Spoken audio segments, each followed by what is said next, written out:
propensity for the existence of what one would consider to be the emergence, certainly of China, and perhaps Russia as a middle power, but not one to be overlooked. And in the Caribbean, we have always been at the center of European, how shall we call it, European rivalry. And that's how we started. And the Caribbean came to fruition literally as the epicenter of all European global wars. Things have changed somewhat. But what we are also noticing within the Caribbean context is North America attempting to flex its muscles. And within recent times, we in Trinidad and Tobago, as well as the rest of the Caribbean, have a ringside seat in terms of America deployment of a flotilla, a fleet, which includes its largest aircraft carrier, in fact, the largest aircraft carrier in the world. And that simply is a restatement of the Monroe Doctrine. You know, why would one need to restate the Monroe Doctrine in what is clearly American backwaters? And the answer to that, because it sees challenges which it is not able to deal with on a normal basis.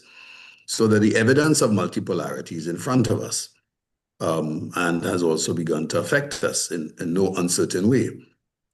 We would have all had to, all over the world, have had to deal with the after effects and the implications of COVID, which literally interfered with, slowed down world trade, if only because we couldn't trade or we closed borders. Different countries did different things, but it certainly affects supply lines.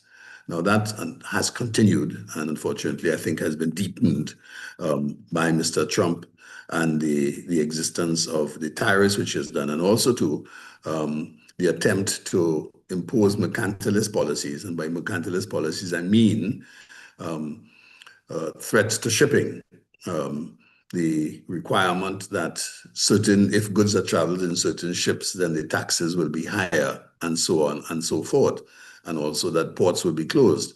Now that immediately has implications for the flow of foreign direct investment, and foreign direct investment has been a feature of our last 50 years of development on the basis of GATT and the emergence of WTO. Now that sort of what we'll call development perspective has changed considerably, and considerably because America has literally been at the center of the foreign direct investment revolution. So that has great implications for how businesses respond, what do they do, and the defensive measures which have to be employed, given Mr. Trump's emphasis on tariffs. And tariffs, for example, if you are not friendly with me, the example of how he is treated with China, how he is treated with India, in terms of if you're the friend of my enemy, therefore you are my enemy. All right, that is the complete reverse of everything that we've done for the last 50 years. So by definition, there is a recognition that America is under threat, and that there is an emergence of a new world power, and this would be China, right? And that we cannot underplay the existence and role that Russia is playing as well. So in those circumstances, the global South is being challenged, and the global South has been responding by creating its own mechanisms. BRICS is one of them, in particular. And there's also the issue of whether we continue to depend on the US dollar as the currency, the lingua franca of international commerce.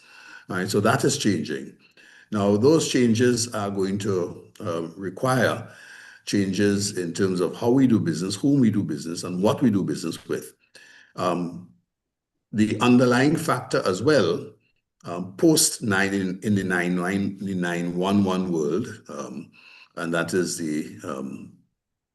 if you want, the events that occasion 911, has been the emergence of FATCA and FATF rules, which in a sense have empowered North America and the European Union in terms of its ability to take what one would call financial or action against countries which do not fall within the definition of compliance.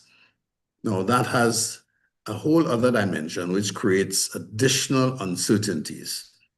Because it also means that Europe is in a difficult position in terms of where it aligns. It has been attempting to align, certainly where the tariffs are concerned. We've seen it is aligned with North America.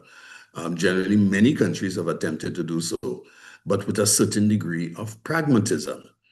Right now, and that means that organizations which want to be or are playing in the the global trading space have to be more mature and have to be more meticulous in terms of what they do and how they do it. Sanctions is not, uh, it's a blunt tool, but it's a blunt tool that can be very harmful, as is displayed by the experience of our country, which sits not too far from our borders and borders both Venezuela and Trinidad and Tobago, and is also part of the Caribbean Sea. Sanctions do have a very negative effect, right? And also do lead to instability at the civil level. And it has led to the largest emigration within Western history. When I say Western history, let me take that apart, outside of Europe, right? Because we had the two world